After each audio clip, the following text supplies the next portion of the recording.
بسم الله الرحمن الرحيم. حياكم الله وبياكم. سنقوم بعمل شرح لبرنامج Universal Maps Downloader الذي يستخدم لتحميل الصور الفضائية من موقع جوجل أو خرائط جوجل، ياهو، بينك ماب أو أوبن ستريت ماب. بداية سنقوم بتحديد اسم المشروع، سنسميه موصل، ثم نحدد نوع الخارطة المطلوبة وهي بينك ساتلايت مابس مثلا. من هنا نقوم بتحديد الزوم المطلوب. في حال كان البرنامج غير مرخص فإنه سيتوقف عند الحد 12.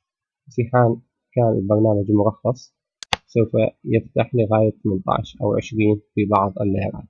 سنستخدم 12 من أجل السرعة. من هنا يجب أن نقوم بإدخال الإحداثيات والتي تكون بنظام ديجريز، وعليه في حال كون إحداثيات بنظام آخر فيجب علينا تحويلها باستخدام tools، باستخدام convert degree من second to degree. في هذا المثال سنقوم بتحميل صورة فضائية لمنطقة من مدينة الموصل وهي منطقة النبي يونس. وبهذا من أجل الحصول على الإحداثيات سنستخدم برنامج arcmap من أجل استدعاء صورة بينك أو المرئية الفضائية لموقع بينك. نقوم بإنشاء مشروع جديد، ثم نقوم باستدعاء الصورة من add base map.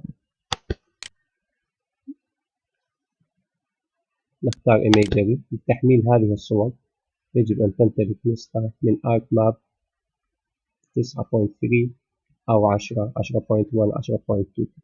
نضغط add. نشاهد أن الوحدة unknown units لعدم وجود خارطة. بعد إضافة خارطة بينك سوف نشاهد تحولها إلى ميثاق. هذه الوحدات لا تخدمنا، سنقوم بتحويلها عن طريق layers. نضغط كليك يمين ثم اختار properties. من display نقوم بتغيير إلى degree minutes seconds ثم نضغط apply ثم نضغط OK. ما زال البرنامج يقوم بتحميل الصورة.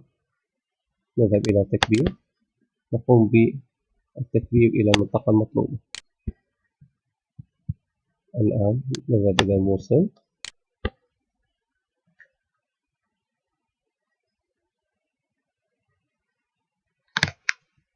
نقوم بالتكبير أكثر.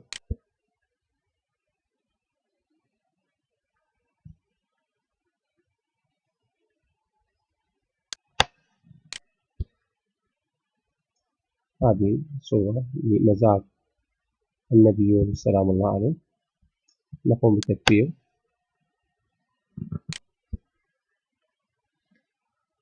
نشاهد الإحداثيات تحولت إلى 43 10 1 أي إلى نظام درجة من الثانية.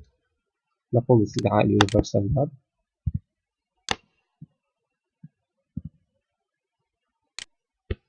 الآن المطلوب هو الإحداثي خط الطول الأيسر الذي يمثل هذه النقطة، وخط الطول الأيمن والذي يمثل هذه النقطة، أي نقطة من هذا المسار.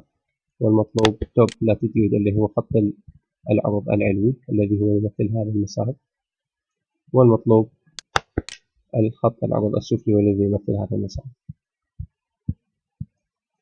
عندما نقف على هذه النقطة نشاهد توقف. نقرأ الوحدة 43 9 18.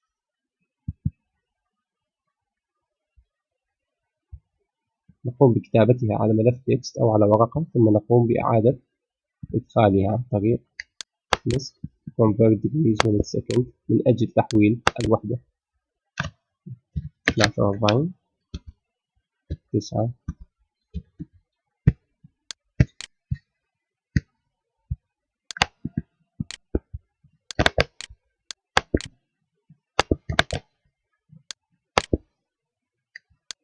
نقوم بإدخال خط العرض بعد تحويله.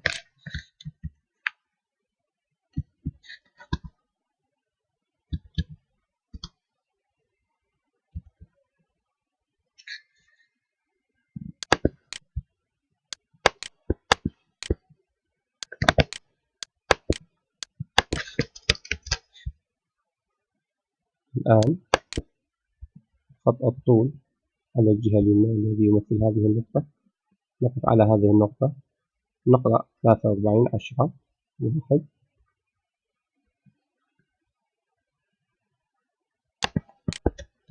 43 10 1.5.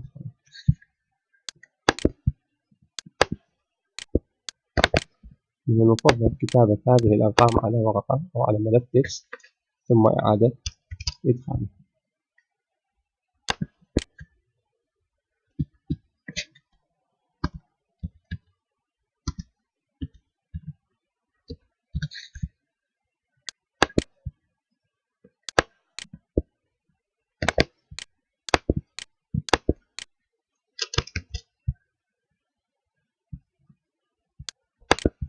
الآن نقوم بتحديد مسار الخزن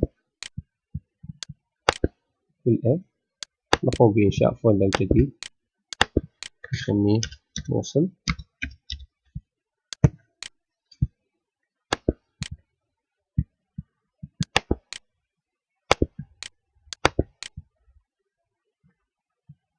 نتأكد أن الطبقة المختارة هي بينك ساتلايت ماب، نضغط ستارت.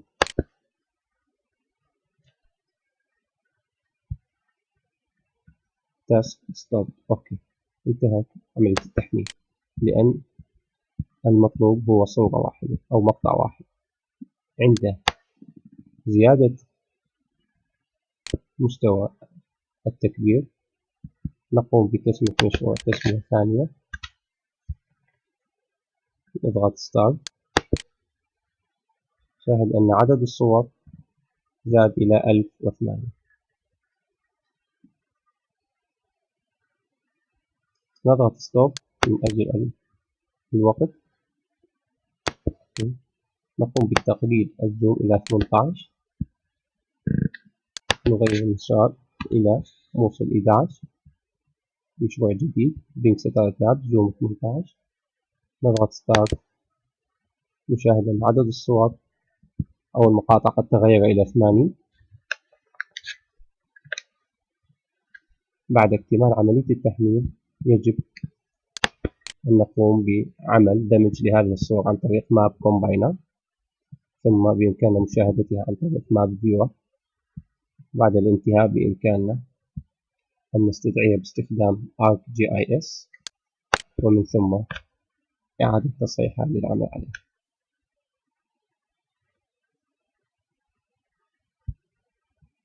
نشاهد عملية الاكتمال. أوكي، نذهب إلى Tools Map Combiner، نبحث عن الملف الإف، نذهب إلى موصل 11 آخر ملف في إنشائه، Open، ثم Combine ثم تنزيل. أوكي، نغلق. الآن نقوم بإظهارها باستخدام ماب فيور. نذهب إلى فايل Open Task، نذهب إلى الإف، موصل 11. نشاهد هذا هو مزار النبي سلام الله عليه، وبالإمكان استدعاء باستخدام برنامج GIS.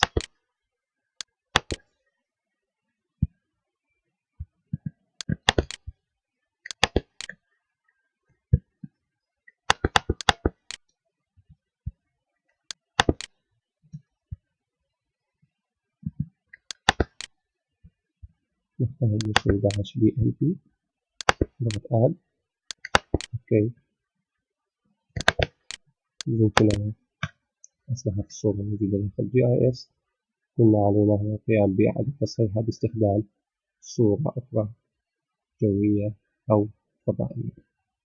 إلى هنا ينتهي الشرح. أتمنى أن أكون قد أفدتكم بشيء بخصوص تحميل الصور الفضائية، وتقبلوا تحياتي أحمد ناظم من الموصل من فريق نظم المعلومات الجغرافية العراقي.